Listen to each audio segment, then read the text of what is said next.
আমি আছি না, কোনো চিন্তা নাই। এলাকার সব সমস্যা আমি দেখুম। জাম্বু থাকতে কেউ অসুবিধায় পড়বো না। এই মাসের চাঁদা দাও, আমি না থাকলে এই বাজার চলতো না। দেরি করো না, পরের দোকান আছে, সেখানেও তো চাঁদা তুলতে হবে, কি বলো? হ্যাঁ চাচা, এই জাম্বু প্রতি মাসে টাকা নেয় কিন্তু এলাকার একটা সমস্যাও সমাধান করে নাই। এই পাতি নেতার কবে শেষ হইব? মানুষ যেদিন এক হইব সেই দিন। চাচা, আপনার জন্য রাস্তা বানাবো, ভোটটা আমাকে দিয়েন, এলাকার উন্নয়ন আমিই করব। কি চাচা, তুমি কি রাগ করলা? হ্যাঁ। সজীব 5 বছর আগেও এই কথা বলছিল। রাস্তা হয় নাই, বিদ্যুৎ আসে নাই, ভোটের পরে এই মুখ আর দেখা যায় নাই। এই এলাকা আমার, এইখানে আমার কথাই আইন, কেউ ভুইলা গেলে মনে করায় দিতে হইব। হ্যাঁ। তোমরা কি রাগ করলা? জাম্বু ভাই, রাশিদা চাচির দোকান থেকে চাঁদা নেওয়া বন্ধ করেন, ওই টাকায় সংসার চলে। এইটা আপনার এলাকার সেবা না, এটা জুলুম। তুই কে রে ছেলে? আমার বিরুদ্ধে কথা বলার আগে ভাবতে হয়, এলাকায় থাকতে হইলে মাথা নিচু রাখতে হয়, বুঝলি রে ছোট? হ্যাঁ, ভোট আসতেছে, এলাকা ঠিক রাখো, যে বাধা দেবে তাকে বুঝাইয়া দাও। জি স্যার, সব ঠিক থাকবো। জাম্বুর চাঁদাবাজি আর না, আমরা এক হইলে কেউ থামাইতে পারবো না। আজ থেকে কেউ চাঁদা দেবো না। কি বলো ভাইয়েরা? সজীব নামের ছেলেটা আমার বিরুদ্ধে মানুষ জড়ো করছে, এইটা সহ্য করব না। কাল থেকে ওর উপর নজর রাখো। আমরা সবাই মিলে সিদ্ধান্ত নিছি, আর চাঁদা দেব না, আজ থেকে চাঁদা বন্ধ। এইটা আমাদের শেষ কথা। জাম্বু ভাই বলছেন এলাকা ছাইরা চলে যা। যাবো না, এই এলাকা আমার, কারো পাবেন না। তোর জাম্বু বাপরে গিয়া কোষ আমি যাব না। স্যার, আমি জাম্বুর বিরুদ্ধে অভিযোগ দিতে আসছি। প্রতি মাসে জোর করে চাঁদা নেয়, সজীবকে গুন্ডা দিয়ে মারছে।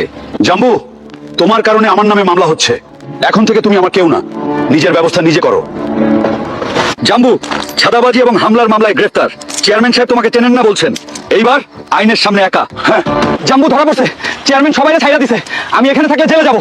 হ্যাঁ, এটা হতে পারে না, আগে ভাগেই ভাগি। আজকে দোকান খুলছি ভয় ছাড়া, চাঁদার টাকা নিজের সংসারে লাগবো। এই সকালের জন্য অনেক দিন অপেক্ষা করছিলাম। হ্যাঁ, কি বলো বন্ধুরা? পাতি নেতা থামছে কারণ আমরা এক হইছি। মনে রাখবেন, ঐক্যই আসল শক্তি। সৎ মানুষের একতার সামনে কোনো জাম্বু টেকে না। জামিনে বাইর হইলাম। সজীব, তোর হিসাব বাকি আছে। এইবার জাম্বু আরো ভয়ঙ্কর হইয়া ফিরছে। সজীব, তুই বড় ভুল করছিস রে। হ্যাঁ, কি দেখতেছিস তোরা? আমারে ভুইলা গেছিস সবাই। আরে আমি জাম্বু, ভয় ভুইলা গেছিস নাকি? হ্যাঁ। সজীব, জাম্বু জামিনে বাইর হইছে, আবার তাণ্ডব শুরু করতে পারে। চাচা, এইবার আমরা প্রস্তুত, আদালতে লড়াই করবো, রাস্তায় না। চাচা, তুমি টেনশন করো না। চাঁদা দাও রাশিদা বেগম।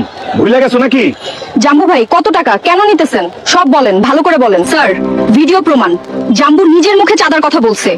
এইবার ওর কঠিন শাস্তির ব্যবস্থা করেন। এইবার আর জামিন হইব না। 10 বছর ধরে দেখছি জাম্বুর অত্যাচার। নাম লিখেন, সব বলতেছি। মরার আগে একবার সত্যি কথা বলতে চাই।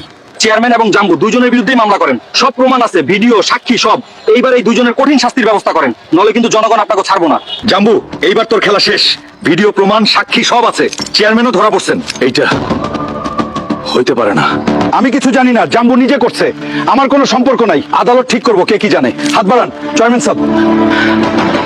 এই ভিডিওতে নিজেই চাঁদার কথা বলছে। 10 বছর ধরে আমরা ভয়ে ছিলাম, আজ সত্যি বললাম, আর ভয় নাই। আমরা সবাই জাম্বুর কঠিন শাস্তি চাই। 10 বছর ধরে দেখতেছি মানুষকে কষ্ট দিচ্ছে, মানুষের সম্মান নষ্ট করছে। আজকে সত্যি বলতে পারছি, মরলেও শান্তি পাবো। এই দাগটা জাম্বুর লোকেরা দিছে, কিন্তু আমি চলে যাই নাই। সত্যের পথে ভয় নাই, এইটা প্রমাণ হইছে। আমি চেয়ারম্যানের হুকুমে চলছি, একা সব দোষ আমার না, কিন্তু আমি যা করছি তাও ঠিক হয় নাই। হ্যাঁ, আপনারা সবাই রাগ করেন। ফাঁসি? আমার ফাঁসি হইতে পারে না। আমি জাম্বু, এলাকার পার্টি নেতা। হ্যাঁ, এলাকা আমার একটা দাপট আছে। আদালত, আমি রাজনৈতিক মানুষ। জাম্বু আমার কথা শুনতো না, আমার বিরুদ্ধে ষড়যন্ত্র হইতেছে। জাম্বুর শাস্তির ব্যবস্থা করেন। আল্লাহ, তুমি দেখছিলে 10 বছরের জুলুমের বিচার হয়েছে। আজকে মাথা উঁচু করে দাঁড়াইতে পারছি। সারা জীবন ভয় দেখাইছি, চেয়ারম্যান আমার একা ছাইড়া দিল। শেষে এই ঘরে একা বসে আছি। হাইরে নেতা আমার জীবনটাই শেষ করে দিল। এলাকার পাতি নেতা ছিলাম, ক্ষমতার লোভে সব শেষ করলাম। এইটাই শেষ পথ। ভাইরা, আমাকে সবাই মাফ করে দিয়েন। আজকে দোকান খুলছি, কেউ চাঁদা চাইতে আসে নাই। এই সকাল দেখার জন্য অনেক কষ্ট করছি। আল্লাহ, তোমার কাছে শুকরিয়া জানাই। পাতি নেতার শেষ হয়েছে সজীব। ক্ষমতার লোভ মানুষকে শেষ করে দেয়। সৎ থাকলে এই সূর্যাস্তের মতো শান্তি আসে। ক্ষমতার লোভে যে পথ, সেই পথের শেষে শুধু অন্ধকার। সৎ থাকো, মানুষের পাশে থাকো।